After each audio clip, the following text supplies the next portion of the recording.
ইরানের পাশে দাঁড়াতে মসজিদে নিজেদের মূল্যবান সামগ্রী দান করছে ভারতের জম্মু কাশ্মীরের মুসলিমরা। সোনার গয়না থেকে শুরু করে মূল্যবান ধাতুর বাসন বাদ নেই কিছু।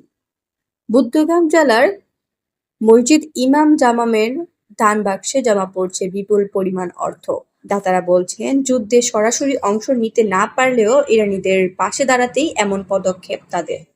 এর আগে ইরানের ওপর মার্কিন-ইসরায়েলি যৌথ বাহিনীর আগ্রাসনের বিরুদ্ধে বিক্ষোভ হয় ভারতের একাধিক রাজ্যে।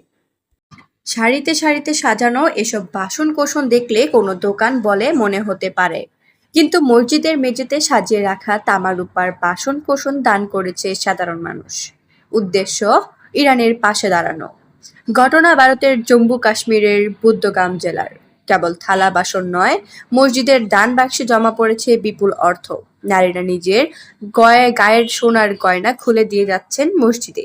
সরাসরি যুদ্ধে অংশ নিতে না পারলেও আত্মতৃপ্তির জন্য আর্থিক সহায়তার মাধ্যমে তেহরানের পাশে দাঁড়াচ্ছেন এলাকাটির মুসলিমরা।